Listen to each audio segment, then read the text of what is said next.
Okay, so for solution number 6, we're going to calculate the percent composition of each given compound into 4 significant figures.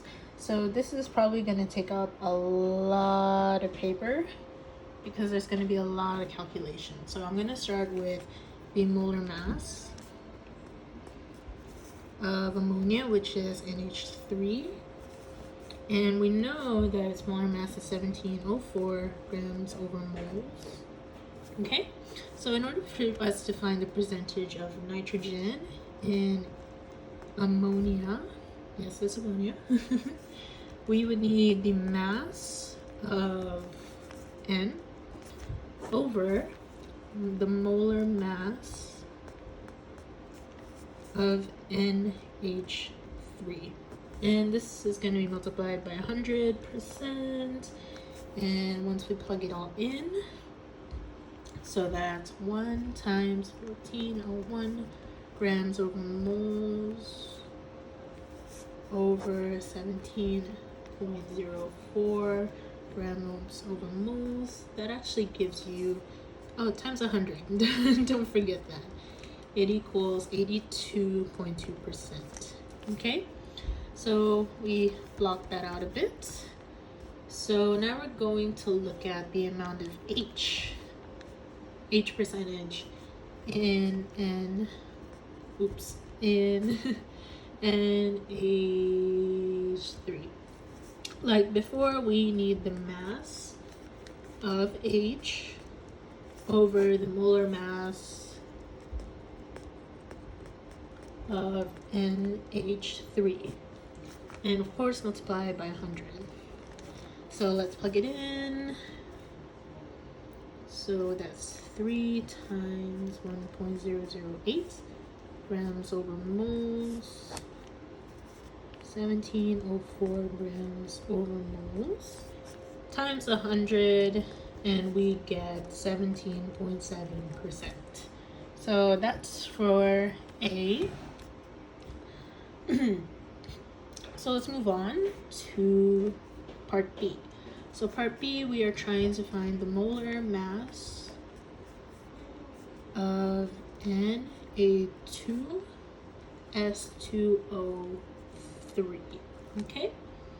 And we know that its grams over moles is 158.11 grams over moles. So the reason where you can calculate this can sometimes come from the fact that you can see there's 2 NAs, 2 S's, and 3 oxygen, for example. That usually is a big clue.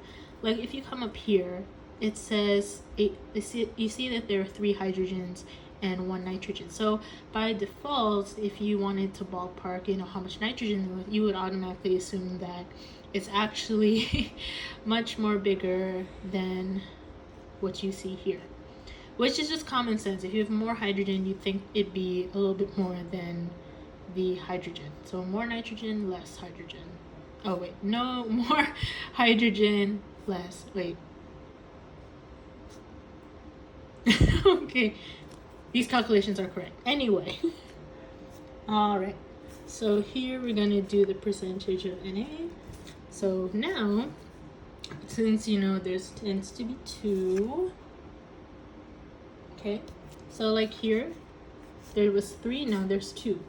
So here we take 2, the atomic mass of Na over the molar mass of Na2SO2O3. Okay, and of course multiplied by 100%, and you get 29.1%. Oh, sorry. So, all right. So let me put that in.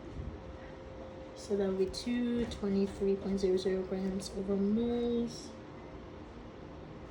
over 158.11 grams over moles.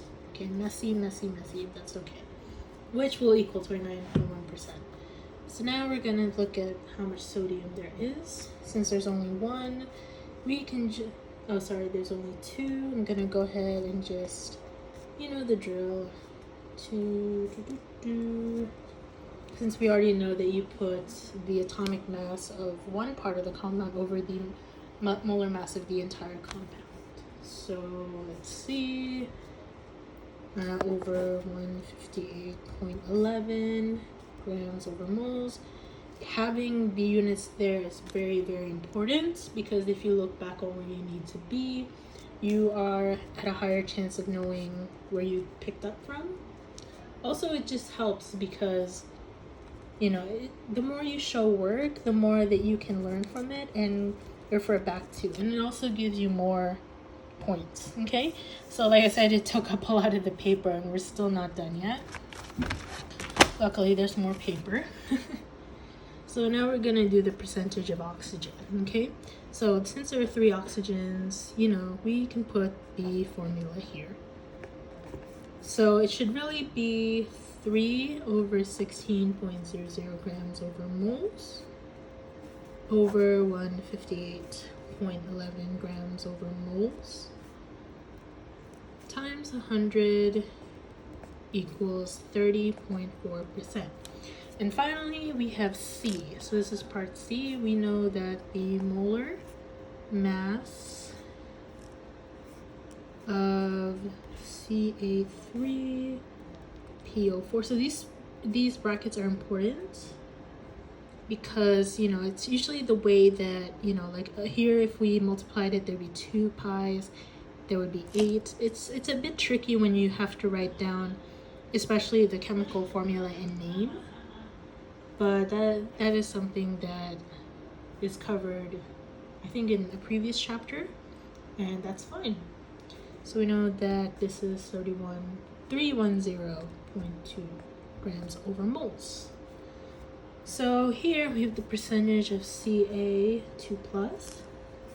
because it has the charge if you're not aware. So like I said, let's plug it in. Grams over moles. Okay, moles 310.2 grams over moles. That would be 38.8% altogether.